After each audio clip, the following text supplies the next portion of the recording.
Usa ka pagtuo, usa ka tingog, usa ka katawhan.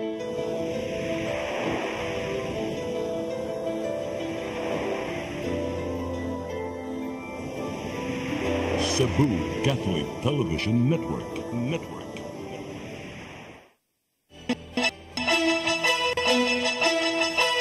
Uluhan sa mga balita sa Sayri 47. Intelligence monitoring batok sa mga kriminal nga mangigo ning panahon sa Pasko gipalig-on sa kapulisan. Pagpusas kang Canis City Administrator Colin Russell sud sa Cebu City Hall giimbestiga. Dismissed Mandawi City Mayor Jonas Cortes gimanduan petition sa disqualification case ipatubag. Nang lungkab sa pisonet sa lahog aron makaduwa og scatter na dakpa. Sugbo, Kabisayan ug Mindanao, Pilipinas ug katawhan kutos maabot atong Sibya sa tibuok kalibutan mayong hapon. Live kita karon sa CCTN Channel 47 ug kini ang tulumanon sa nagunang kasayuran nga angay natong masayran. Ako si Dennis Tabar. Tulumanon sa patas ng mga balita ug opinyon. Ako si Danica Caballes. Kini ang Sayri 47.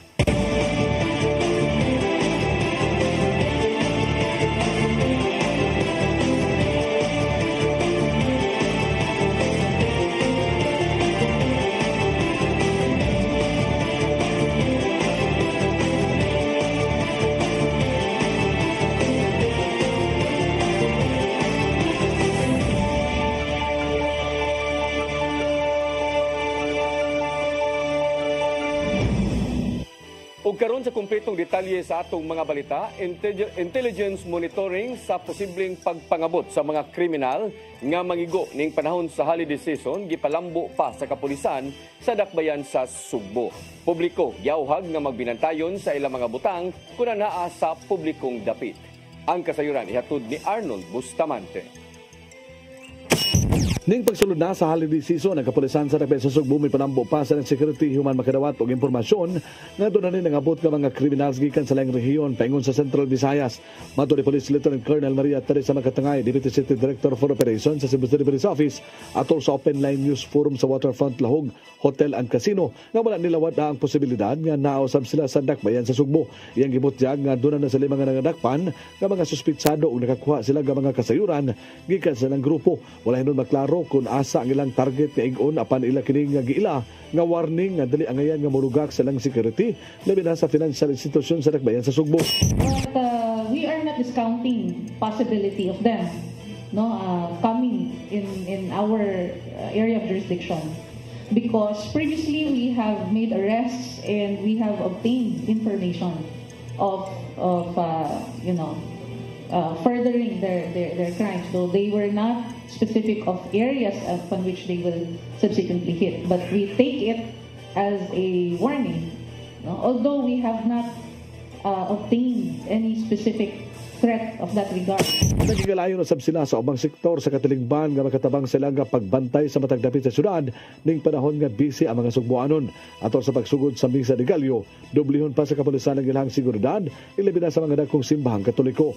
Gibutyag ni Makatangay nga dali sila makumpiyansa sanglit ang mga kriminal mosagol usab ni sa mga tao nga mosimba aron didto sila mohimong krimen. Tungod dinhi giawhag nila ang publiko nga sila usab magbinantayon sa laga mga butang ilabi na sa mga balay alampuanan tungod kay aga mga ng elemento diha sa katilingban dili na mo ila sa balay sa Ginoo. Dapat siguro mindful lang ta sa ato. Again, I have mentioned this early on in this interview that we must implement our own personal safety and security. So mindful ta sa atong palibot, mindful ta sa atong kabtangan, and let us not allow ourselves to be targets and victims of this criminals. That's the only way. Labing maayo nga dili magdalag mahalong butang sama sa alahasog cellular phones, daghang kwarta ug uban pa tungod kay ang mga kawatan magpatuo sab sila nga mga Diyos nun. Arnold Bustamante, CCTN. Mga kalihukan alang sa Pasko sa Carbon 2024, gipangandaman na sa Market Operations Division sa Cebu City Government. Usa sa mga atangan maong pagpahigayon og Misa de Gallo sulod sa Carbon Public Market. Ang kasayuran niyato ni Crystal Joy Pelerca. Usa sa mga tradisyong gipangandaman sa Cebu City Government pinaagi sa Market Operations Division mao ang tinuig nilang Pasko sa Carbon. Lauman nga magmabulokon ang kasaulugan sa Pasko alang sa mga kalihukang gipangandaman sulod mismo sa Carbon Public Market. Usa niini mao ang misa de Gallo sulod sa siyam kakadlawon diin gipahigayon mismo sa merkado. Suma pa ni CCTO Head Raquel Arce nga adunay dugang kaparkingan sa sakyanan sa palibot sa merkado alang sa ubang mga mamalitay ug manimbahay. Aside from the road parking, ato ang himo atubangan sa interim o atubangan sa kini sa MC Briones, naanatay sa Luyo dapit sa Puso Village. O niya apil sa Maritima roadside parking. We have ample parking space. Laing atangan usab sa publiko mo ang Fruit Festival diin gipasigarbo ang mga prutas nga gamiton palihi alang sa bag-ong tuig. Gikan kini sa Disyembre 26 hangtod na sa 31 sulod gihapon sa merkado. Sa gihapon, hugot nga seguridad ang gihatag sa kapulisan alang sa kaluwasan na usab sa mga mudagsang mamalitay. Kami, Community Vision Order, ang among istasyon is nalang diha, then napod mi mga butang diri as magpatrolya sa Carbon area. Pasalig karon sa mga nagdumala sa Carbon Public Market nga mahimong malampuson og mabulokon ang pagsaulog sa Pasko. Ang impact, kung imong tanaw ng carbon karon, ubay-ubay na sa nangyari, especially sa mga vlogger. So mo na makakuha og impact sa para tourism kay ang uban man moingon, uy, daghan man ding ligrin den carbon, daghan ding makaon. Ang among karon nga tema, ang among ding tema kining malipayon kasing-kasing adasigon sa pagsaulog sa Pasko. So, ang kasing-kasing nga malipayon, kasing-kasing nga malinaw. Kasing-kasing nga malipayon, kasing-kasing nga mahigugmaon. Crystal Joy Pelerca, CCTN News. May pahinumdom ang Department of Labor and Employment sa mga employer nga ihatag ang saktong sweldo ngadto sa mga trabahante ning buwana. Ubos sa Labor Advisory No. 14, makadawat og dugang 30% nga sweldo ang mga mutrabaho karong Disyembre 8, 24 ug pitsa 31. Gideklarar isip special non-working holiday ang Immaculate Conception, bispera sa Pasko ug bispera sa bag-ong tuig. Samtang dublihon ang inadlaw nga sweldo alang sa mga mutrabaho sa adlaw sa Pasko, Disyembre 25 o Rizal Day sa December 30, isip regular nga holiday.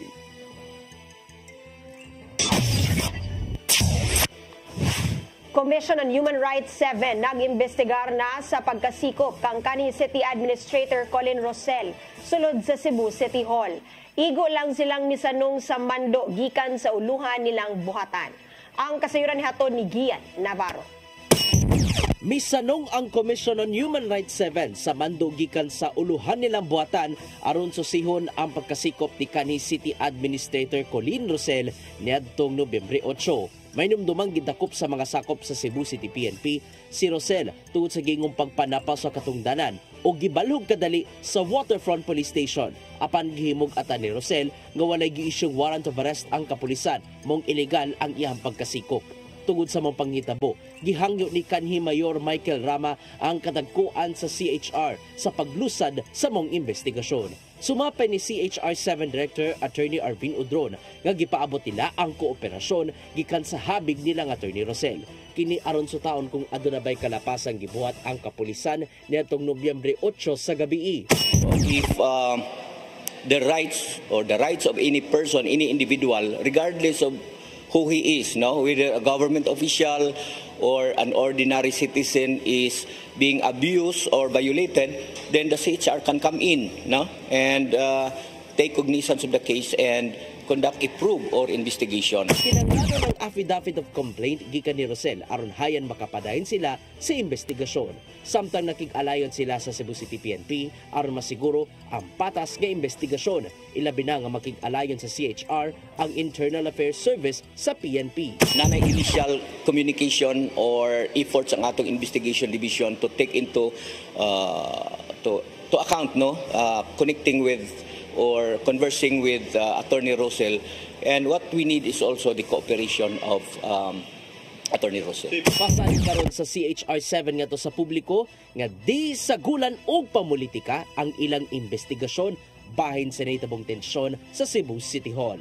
We will stay in the middle, just like an impartial judge. So we will receive the complaint coming from the victim. Then we'll ask the respondent to submit his comment or counter affidavit, thereby giving him also or recognizing him also the right to due process. No? Navarro, CCTN News. Able ang kapulisan sa investigasyon sa Commission on Human Rights kabahin sa isyu sa extrajudicial killing panahon sa Duterte administration.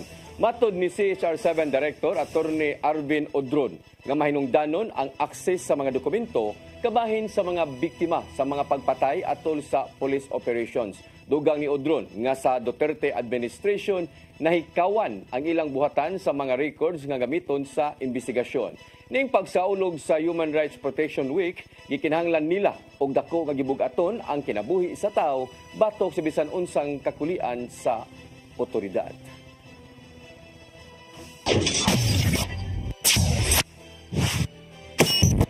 Musunod, dismissed Mandawi City Mayor Jonas Cortez gimanduan. Petisyon sa disqualification case ipatubag. Kana og daghan pa mga balita sa pagbalik sa Sayre 47.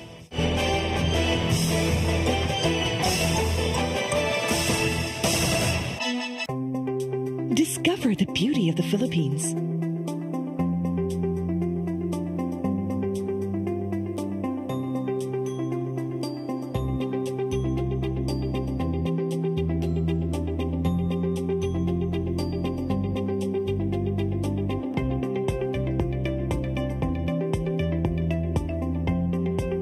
With Philippine Airlines, the country's flag carrier.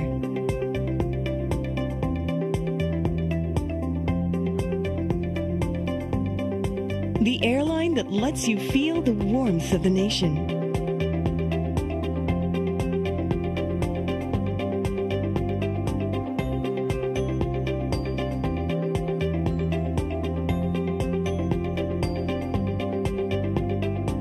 Mabuhay!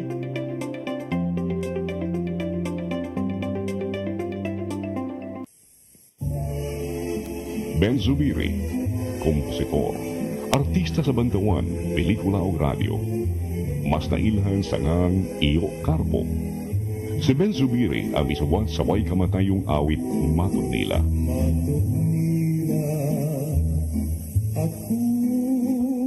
Alang sa uban, ang Matod Nila usa ka cultural anthem sa mga Cebuano. Gawa sa Matod Nila, si Ben Zubiri usab ang isuwag sa mga immortal nga awit sama sa ikaduhang bathala. Alma Bonita, ang palad ng buot, gugmang gibati ko, pasayawa ko dahi.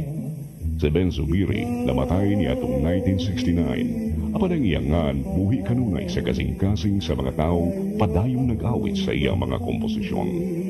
Ben Zubiri, garbo sa Subo. Subo ano ni?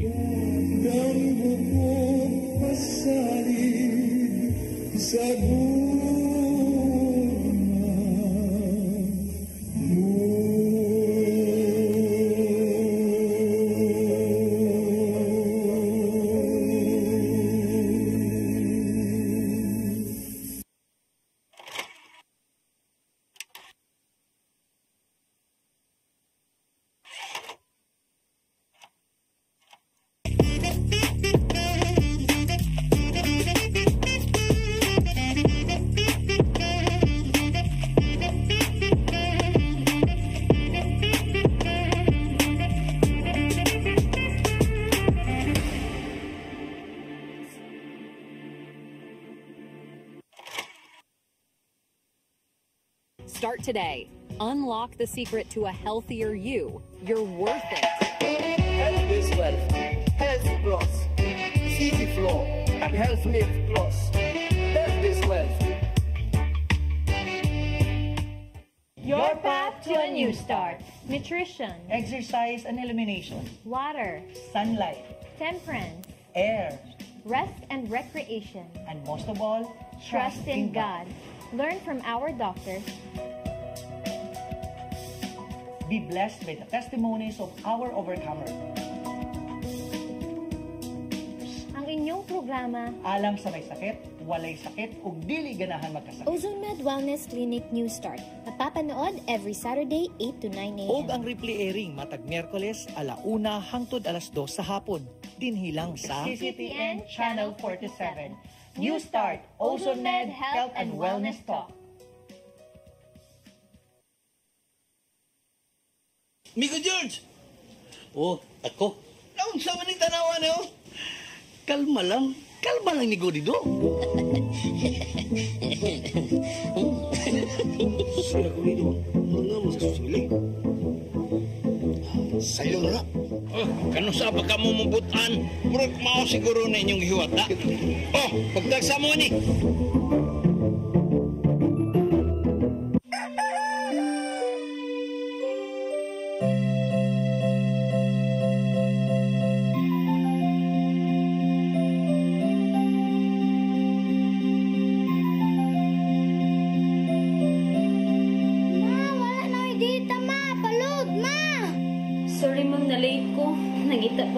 Para internet sa kong anak, ma'am. Ay, wala na yung problema. Mag-Sinisibu! Sinisibu, Sinisibu. For your internet connection. And for the signal of your cable TV. So fast and straight the transmission to your home. Sinisibu. Sinisibu, Sinisibu. Offers you to have fiber optics. For your viewing experience, perfect and clear, so fast, so great and affordable for you to enjoy. Sinisibu. Sinisibu Television Network Incorporated offers fiber to the home broadband internet bundled with fiber to the home cable TV connection. Sinisibu Television Network Incorporated with its operation in Metro Cebu and the whole province of Cebu soon. And affordable for you to enjoy. Sinisibu. Ang kinabuhi puno sa hagit. Sugpin na ka, Dria! Ay, pag-inarte! Pagdita ka! Puno sa pangutana. Bata pa gani ka kayo? Nagpuyap-puyap na ka? Kinsa man ang mga sakitin nato din ay karoon na kinsa! Kung sibuti mo'y pasabot, Daddy! Puno sa luha. Pagpili pa, ako nga imong anak o kanay imong mga babae. Kasuko. Yung ano pa? Kaluoy ka ni Papa. Apan bisan mangit-ngit pa ang imong kalibutan, aduna pa'y nagpahiping kahayag. Aduna ka pa'y kasumbungan. Mga laman, hanap na. Dear Tatay, tunog na unlod na. Nganong handungan. Wailaing pagi aron masabtan nato ang Biblia. Kinanglan nga doon natay relasyon kang Jesus. Hangtod sa layan natong panaguban, daghang salamat siya.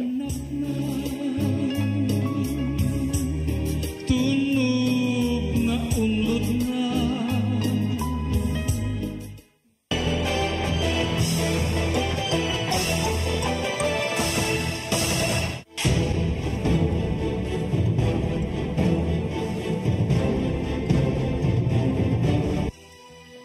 Balik sa ato mga balita, Commission on Elections, 2nd Division, nimando kang dismiss Mandawi Mayor Jonas Cortez pagtubag sa petisyon sa disqualification nga kaso batok kaniya. Dipinsa sa Mandawi City Administrator nga way kalpasan si Cortez sa iyang Certificate of Candidacy. Ang kasayuran ihatod ni Mary Rose Sagarino. Sa sumon nga gibitsahan og Disyembre 2, gimando sa Commission on Elections 2nd Division kang dismissed Mayor Jonas Cortez sa pagtubag sa petisyon nga disqualification gifile batok kaniya. Ang petisyon gifile ni Attorney Irvin Estandarte ni atong Oktubre 25. Nagtinguha nga ma-disqualify si Cortez sa pagdagan sa 2025 elections tungod sa giingong material misrepresentation sa iyang Certificate of Candidacy. Gimarkahan matud pa ni Cortez og not applicable ang tubag sa pangutana sa COC bahin sa pending nga kaso kaliwa sa dismissal case sa Ombudsman. Gitataw ni estandarte nga ang kapakyas pagbutyag sa dismissal order paglipat sa COMELEC og sa mga botante. Hinungdan nga walay katakos nga mudagan sa katungdanan. Ang COMELEC ni Mando kang Cortez sa pagtubag sa petition sud sa 5 ka adlaw. Si Attorney Jamaal James Kalipayan ang Mandawi City Administrator ni Angkon nga nadawat sa kampo ni Cortez ang maong sumon. Naniguro nangita na silang pagi. Well, wata ka ba sa ilahang kuan pero ilahang duwa, ilang diskarte pero nangita gina silang pagi nga ma-disqualify. Actually kani nga mga cases nang gawas ni after naman tong digawas ang TRO sa Supreme Court nga COMELEC ayaw sa gi-implement ang kanang inyohang kanang COMELEC resolution ha nga pwede mo maka automatically cancel or deny his COC. Matod ni Kalipayan nga giandam na sa mga abogado ni Cortez ang tubag. Gipasabot sa City Administrator nga wala nangilad si Cortez og walay kalapasan sa iyang COC. Which is para nako no bisag kinsa pa siguro nga abogado niyo pangutanon kanang wala man siya kaso nga final and executory. Kay when will it become final and executory? Kung finally i-decide na whether sa Supreme Court or kung asa man gani nga korte nga dili na gyud makadagan si mayor tungod sa iyahang administrative case. Unya wala pa man na decide, na pa man ron pending pa man sa Court of Appeals. So it is not final. And then ang nakabutang sa COC is unequivocal na final and executory. So how can it become final when it's still pending appeal? Therefore, the mayor did not lie in his COC. Bisan pa sa petisyon, si Cortez kasamtangang naghupot og temporary restraining order gikan sa Korte Suprema nga nagpugong sa COMELEC sa pag-disqualify kaniya samtang nagpaabot pa og dugang review. Mary Rose Shagarino, CCTN News. Pagpahigayon sa automated counting machine roadshow sa COMELEC sa mga barangay sa Sugbo nahimong hapsay og sayon. Abli usab ang ilang buhatan alang sa ubang institusyon nga buot mo pahigayon sa maong programa. Ang kasayuran hatod ni Gian Navarro. Gihangop sa mga Sugbuanon ang pagbisita sa Commission on Elections sa kabarangayan alang sa ACM Roadshow. So kadyatong Lunes, gisuroy sa matag local election offices ang mga barangay dala ang bagong automated counting machines kun ACM. Nakahigayon ang mga botante sa pagpakisayod kung unsay anaa sa mong kahimanan nga gamiton alang sumabot nga eleksyon karong Mayo 2025. Sama na lang dito sa dakbayan sa Karkar, diin ang hingusog ang ilang local COMELEC office sa pagpaygayon silang ACM Roadshow ngadto sa mga botante. Sumapa ni Provincial Election Officer Attorney Marcel Sarno nga dako ang interes sa mga Sugbuanon ang paggamit sa mong kahimanan. Ato sa ilang pagtesting, walay mga nasugutang kakulian sa gipagamit nga ACM nga gikan mismo sa bag-o nilang supplier nga Miro Systems sa South Korea. Curious sila sa paggamit sa atong machine. Yeah. Lipay sad sila nga nakita nila nga transparent ka at kaya ito machine. Tuyo gud nato ani nga di lang transparency kundi dapat acceptable nila whatever results nga magkuha makasalig sila sa machine nga ihap gyud ilahang balota. Sa kinatibuk-an nimong hapsay ang pagpahigayon sa ACM Roadshow diin kuyog ang kapulisan sa paghatag og seguridad. Nagpadayon ang roadshow sa ilang automated counting machine sa ubang mga barangay hangtod na sa buwan sa Enero sunod tuig. Alang sa ubang mga institusyon nga buot magpahigayon og susamang programa, abli rasab ang COMELEC alang sa pagpakig-alayon. Amo sila sa office sa election officer and then mag-coordinate sila dito nga gusto sila magpa-demo. Karon daghan na tag mga schedules. Gawas sa mga physical features sa mong ACM, sama lang sa touchscreen adunay pipila ka mga safety features. Kini aron masiguro nga sakto ang gipangbutar sa mga botante sulod mismo sa presinto. Pwede ma-manually count nato ang mga baluta. Inya i-compare nato ang results nagi kuan sa machine. Pareho ra gyud. Navarro, CCTN News. Mga pangalan nga nitumaw sa questionabling paggamit sa confidential funds sa Office of the Vice President wa sa record sa Philippine Statistics Authority. Pagkahuman ni Mary Grace Piatos nasuta sa maong buhatan nga wa say pangan o way birth record bahin ni Kukoy Bilyamin. Ang kasayuran ihatod pagbalik ni Gian Navarro. Nasuta karong adlaw sa Philippine Statistics Authority nga wala sa ilang record si Kokoy Villamin ang questionableng pangalan ni Tumaw sa acknowledgement receipts kay gitunol gikan sa Office of the Vice President. Usa ang pangalang Kokoy Villamin sa mga gipang sukit-sukit sa magbabalaod di nakabutang ang iyang pangalan o pirma sa mga resibo pagpamatuod nga nadawat iya ang confidential funds. Kini aron pagsubay giun sa paggasto sa buhatan ni Vice Presidente Sara Duterte ang minilyon nga confidential funds natong 2022 hangtod 2023. Sumapa ni PSA Assistant National Statistician Mariza Grande nga gipaubos na sa subsub nga pagsubay ang mga pangalang ni Tumaw sa mga resibo, apil na si Kokoy Villamin.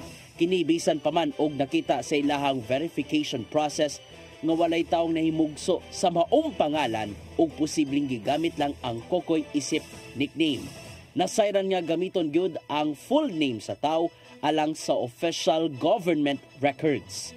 Kagahapon, una nang giklaro sa PSA nga wala sila nakit-ambisan unsang record bahin ni Mary Grace Piatos nga nakabutang usab sa mga resibo gikan sa OVP.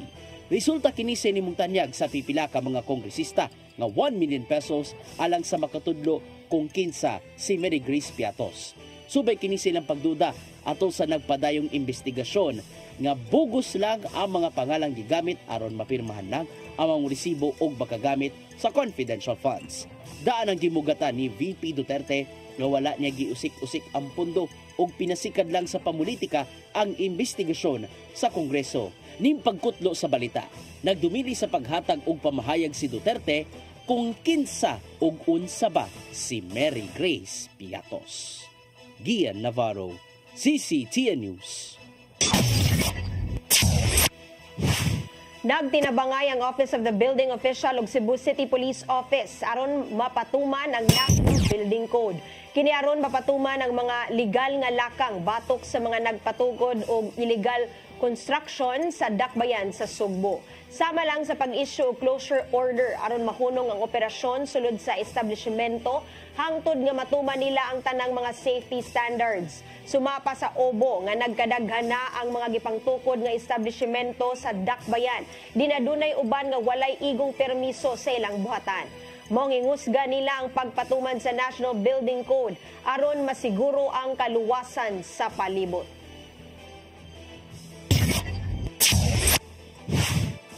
Dulaan 4,000 ka mga nakapahimos sa social pension program sa indigent senior citizens sa dakbayan sa Lapu-Lapu nakadawat na sa ilang tag 6,000 pesos nga pensyon. Mga benepisyaryo sa maong mga programa mao kadtong mga kabus ug way gidawat nga pensyon. Ang kasayuran ihatod ni Cristel Joy Filerca. Gisugdan kagahapong adlaw sa Department of Social Welfare and Development Region 7 ang pagpangapod-apod og tag 6,000 pesos sa mga social pensioners sa dakbayan sa Lapu-Lapu. Alang kini sa ilang unom ka buwan nga pensyon nga gikan sa national government pinaagi sa Social Pension Program for Indigent Senior Citizens. Sa dulan 34,000 ka mga senior citizens sa dakbayan, 3,720 lang kanila ang mga social pensioners tungod kay kinilang ang gihatag nga slot para sa Lapu-Lapu. Matod ni Catherine Ladaga, ang officer in charge sa City Social Welfare and Development Office, nga ang mga benepisyaryo niini mao kadto mga walay gisaligan nga pensyon. Sa social pension nato is focus on the indigent senior citizen and walay mga na-receive na mga pension in any amount not supported by the family. So, kung maingon ta poorest of the poor, yun ang ato ang social pension. Samtang wala pa usab makadawat og komunikasyon ang maong buhatan gikan sa DSWD-7 kabahin sa pag-implementar sa Expanded Centenarians Act nga mao ang paghatag og tag 10,000 pesos sa mga senior citizens nga nag-edad og 80, 85, 90 ug 95 anyos. Apan ang CSWDO nangandam na sa ilang datos para sa mga senior citizens nga makabenepisyo niini. Cristel Joy Filerca, CCTN News. Mosunod, nang lungkab sa pisonet sa lahog aron iduwa sa scatter na dakpan. Kana og daghan pa mga balita sa pagbalik sa Sayre 47.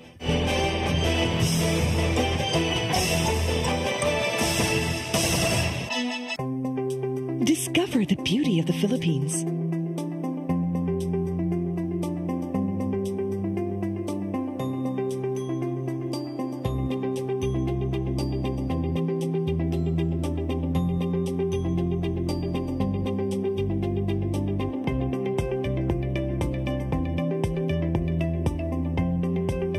with Philippine Airlines, the country's flag carrier.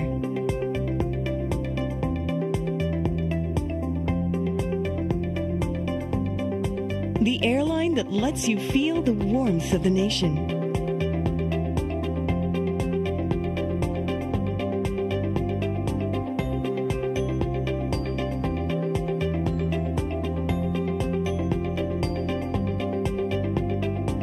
Mabuhay!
New Start. Nutrition. Exercise and elimination. Water. Sunlight. Temperance. Air. Rest and recreation. And most of all, trust in God. Learn from our doctors. Be blessed by the testimonies of our overcomer. Ang inyong programa, alam sa may sakit, walay sakit, ug dili ganahan magkasakit. OzoneMed Wellness Clinic New Start. Napapanood every Saturday 8 to 9 a.m. Ug ang replay airing matag Miyerkules 1:00 hangtod 2:00 sa hapon. Dinhilang sa CCTN Channel 47. New Start, OzoneMed Health and Wellness Talk.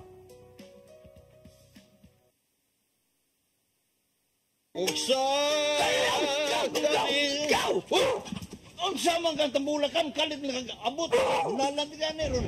Gitara ko nga gamay, gamay kaayo. Gitara ko nga dako, gamay kaayo. Dailing. Unsa man ang utangan nga naa mas imong luyo dito? Upa manggod siya inaw ikatubang nimo Dailing kay. Tarong mo? Nganong imong kung iapil ni Dailing ha? Wa man koy labot. Kini pa din nga, kini.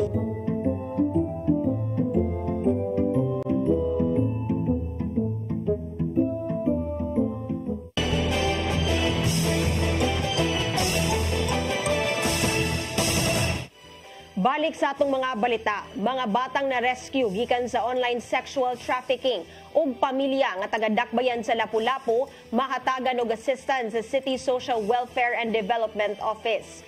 Kana sa higayon nga makabalik na sa komunidad. Ang kasayuran hatod ni Crystal Joy Pelep.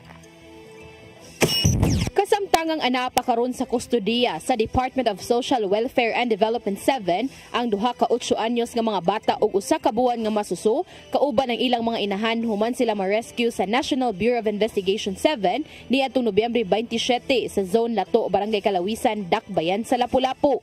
Mahinumduman nga ang maong mga bata mga biktima sa online sexual trafficking ug mismong angkol nila ang nangunay kanila sa pagbuhat og malaway nga binuhatan. Kung makabalik na sila sa komunidad, andam nga mopadangat og assistance ang Lapu-Lapu City Social Welfare and Development Office sa mga na-rescue. Ang CSWDO mubuhat og basic counseling og psychosocial intervention para sa mga bata ug sa ilang pamilya. I-assess usab nila kung angay bang hatagan og livelihood assistance ang ginikanan sa maong mga bata. Tungod kay aduna nay ordinansa ang Dakbayan aron mabatukan ang online sexual abuse and exploitation of children, hingusgan sa maong buhatan ang pagpatawag na og regular meeting sa matag barangay alang sa monitoring. Apan matud ni Catherine Ladaga, ang OIC sa CSWDO, nga bisan sa wala pa ang maong ordinansa, kanunay na nilang gilakip sa ilang parent effectiveness seminar sa matag barangay ang diskusyon kabahin sa usaik. Kiniaron nga kung aduna sila'y mabantayang kadudahan, ma-report kini nila sa barangay o sa buhatan sa CSWDO. Balay, pero ang iyang internet connection is mga grabe ang fiber, something inana, no? Or kaning person nga nung sige adto og mga remittances na ang wala may source of income or inana ba, so mga red flag na siya. That's part of our kanang campaign sa community nga i-report sa amo. Upang paniladaga nga wala usab sila nagkuwang sa pagpahibaw sa mga lumulupyo. Kay regular man gyud na siya namo nga monitoring. Regular na nga monitoring, in fact na may referral pathway kung asa mo report, kinsay pangduulan, nya na ang among mga numbers is visible pud sa barangay. Crystal Joy Filerca, CCTN News. Mandawi City Vice Mayor Nerissa Son Ruiz ni question sa pag-insister sa administration councilors sa pag-imbestigar sa pasangil batok kang Congresswoman Emery Uwano Dizon sa pagpaligya sa yuta diha sa Mandawi. Matod sa Vice Mayor nga doon na naigihimo nga investigasyon niini ang ombudsman. Ang kasayuran ihatod ni Mary Rose Sagarino. Gikwestiyon ni Vice Mayor Nerissa Son Ruiz ang pag-insister sa Konseho sa Dakbayan sa Mandawi sa pagpaimbestigar sa aligasyon batok ang Congresswoman Emery Uwano Dizon sa pagbaligya sa yuta sa Mandawi. Matod ni Son Ruiz nga aduna nagihimo nga investigasyon ang ombudsman sa maong pasangil nga gi-file ni Edward Ligas. Matod sa Vice Mayor nga ang investigasyon sa Mandawi ipasa ra usab gihapon ngadto sa ombudsman. Kung ako lang, kung doon na sila resulta, asa man pa do, kanang ilang gibuhat is just a propaganda issue. Ako ni personal, and it is the thought of many, it is a propaganda issue against Congresswoman Lollipop Uwano Dizon because they cannot find any issue against her. So ilan ang gibuhat. Ang mayoriya sa konseho ang nipasar sa resolusyon sa pagpaimbestigar sa aligasyon ni Ligas. Si Ligas nipasaka og kasong plunder o graft batok sa kongresista ug sa bana niini nga si Upaw Barangay Captain Nixon Dizon ngadto sa Ombudsman Visayas. Gipasangila ni Ligas ang magtiayon nga illegal nga nipalit sa 2,500 sa metro kwadrado nga luna kabahin sa 186 ka hektarya nga reclamation contract tali sa Mandawi City Government ug usa ka pribadong developer ni adtong tuig 1992. Ang maong bahin sa yuta na himutang sa Barangay Sentro ug ingong gipanag-iya sa Mandawi City. Interesado gud ang konseho ni ana, no. We would I think they would also be remiss if ato lang po ng palapson sa atong pikas dunggan ngayon ana nga kadako nga pasangil. Most likely ana basing mo order si Vice to look into kung unsa ba ni naabay historical fact ani or naabay kanang mga documents ani nga ma-relate ana niya nga kaso, no. So as to kung unsa gid particular papukukhibaw kay pakukakita sa resolution sa Sa labay nga statement gi-insister sa kongresista nga legal ang gihimong transaksyon. Mary Rose Sagarino, CCTN News.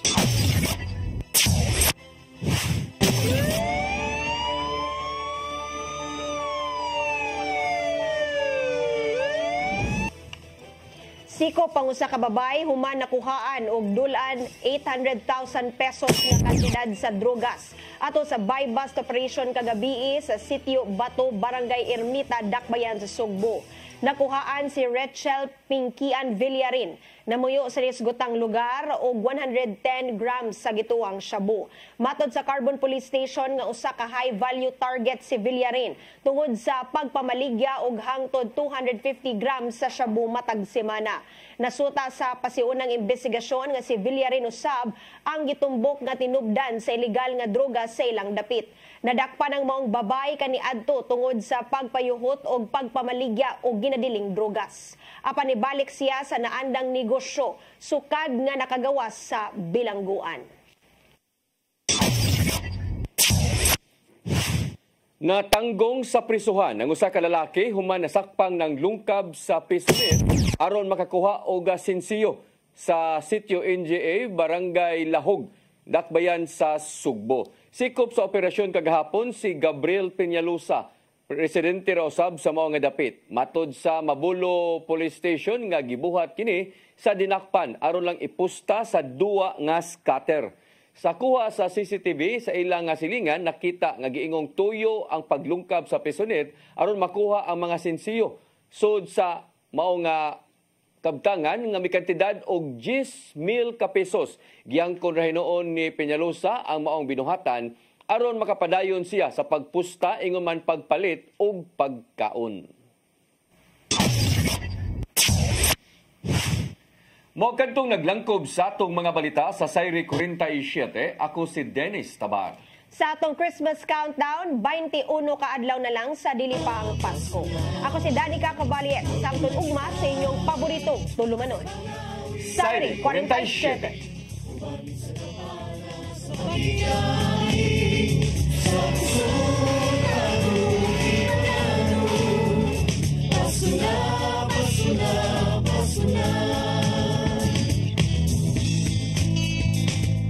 Gugma ang angay na kong paambi sa iksuntang hubo, gutom sa pagmahal. Kay kaniya mo lang mapatayan, isa'y kahulugan sa Pasko.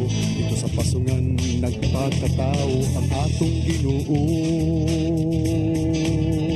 Pasko na, Pasko na, Pasko na.